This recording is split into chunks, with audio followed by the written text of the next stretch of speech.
Assalamualaikum warahmatullahi wabarakatuh. Perkenalkan, nama saya Rahmiati Sadila dengan NIM P003410211037 tingkat 3A. Baik, di video kali ini saya akan menjelaskan tentang gambaran skematik sintesis hormon tiroid dan pelepasannya ke dalam sel di folikel tiroid. Adapun tujuan pembuatan video kali ini yaitu untuk memenuhi tugas mata kuliah kimia klinik lanjutan.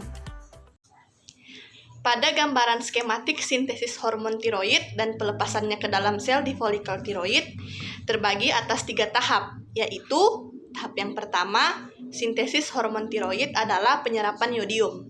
Di bawah rangsangan TSH, hormon perangsang tiroid yang diproduksi oleh adenohipofisis yang melakukan aksinya dengan mengikat reseptor TSHR atau terletak di basosisi lateral tirosid.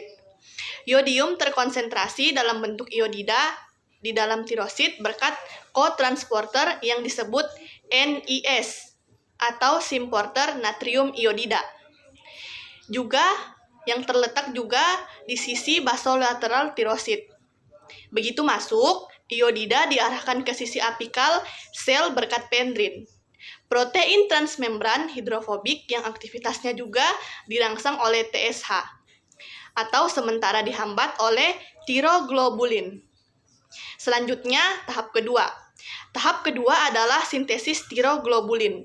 Disintesis dan disimpan dalam vesikel dan dilepaskan ke dalam rongga folikel melalui eksositosis dari sisi apikal.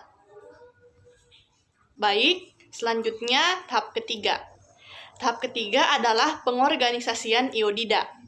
Ini adalah proses kompleks yang dikatalisis oleh enzim tiroperoksidase yang terlokalisasi di sisi apikal tirosid.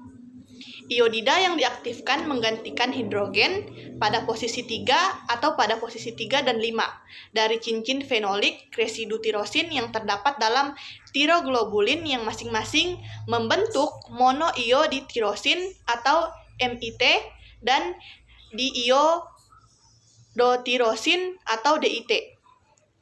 Kondensasi oleh peroksidase tiroid dari molekul DIT dengan molekul MIT menentukan pembentukan triiodotironin atau T3, sedangkan kondensasi 2 molekul DIT menentukan pembentukan tetraiodotironin atau tiroksin atau T4.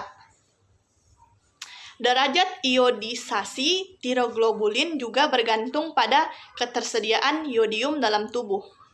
Inilah mengapa penting untuk menjamin asupan harian minimum.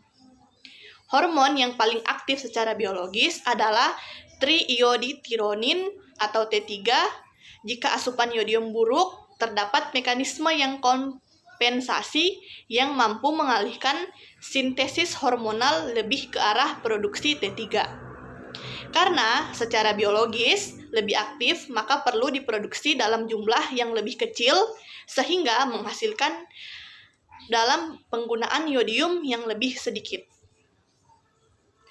Tiroglobulin beriodium disekresi dan disimpan dalam koloid, yaitu matriks agar-agar yang dikelilingi oleh tirosid tergantung pada kebutuhan simpanan.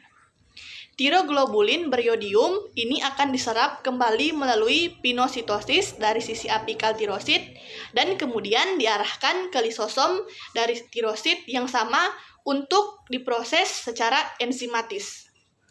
Membentuk hormon tiroid T3 dan T4 yang siap dilepaskan secara sistemik melalui sisi basal dalam proses yang disebut reabsorpsi proteolitik.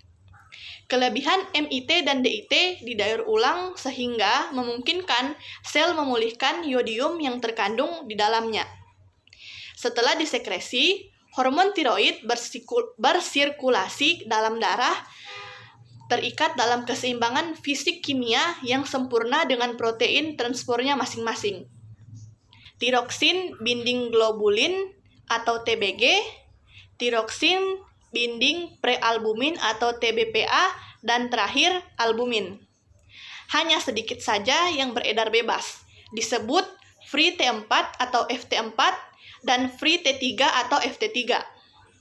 FT4 gratis hanya mewakili 0,02% dari seluruh T4 yang ada, sedangkan FT3 gratis mewakili 0,3% dari seluruh T3 yang tersedia. FT3 dan FT4 adalah jumlah hormon tiroid yang bersirkulasi secara bebas. Mereka mewakili fraksi aktif hormon tiroid, yaitu hormon yang bekerja langsung pada fungsi organisme. T3 dan T4 yang terkait dengan protein transport justru merupakan semacam simpanan yang dapat diambil oleh tubuh jika terdefisiensi.